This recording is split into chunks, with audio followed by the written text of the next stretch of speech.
বেলি, দাঁড়া। বেলি, এক্সকিউজ মি ভাইয়া, আপনি আমার বেলিকে একটু ধরে দিবেন প্লিজ।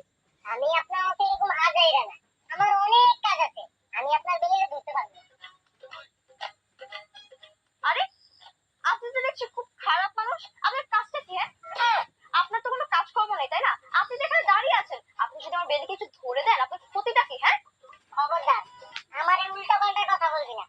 খারাপ মানুষ মানে? এই, তুই খারাপ। আরে আজব তো, আপনি তো দেখছি ভারী বেয়াদব একটা মানুষ। আমি আপনাকে আপনি আপনি করে কথা বলছি আর আপনি আমাকে তুই তুই করে কথা বলছেন। মানে আপনি কি অশিক্ষিত নাকি মূর্খ? লেখাপড়া কিছু করেননি? এই, তুই কি বললি? লেখাপড়া শুধু কি তুই করছিস? আমি লেখাপড়া করি না, আমি ক্লাস 2 তে পড়ি। মাত্র ক্লাস 2 তে? আমি এখন বুঝতে পেরেছি তুই মনে হয় ক্লাসের সব থেকে দুষ্ট ছাত্র তাই না? এর জন্যই তো তোর বয়স এত হওয়ার পরেও তুই মাত্র ক্লাস 2 তে পড়িস।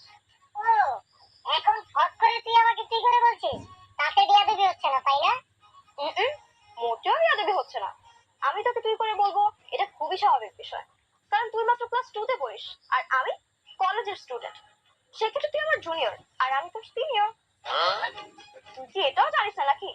আমার কি মনে হয় জানিস? তুই স্কুলে লেখাপড়া করতে যাস না, দুষ্টামি করতে যাস তাই না? ক্লাসে কে দুষ্টামি বেশি করে, আমি নাকি তুই? সেটা আমাদের রবিনটা খুব ভালো করে জানে। হোয়াট? এই, তুই কে? সত্যি করে বলতো, কে তুই?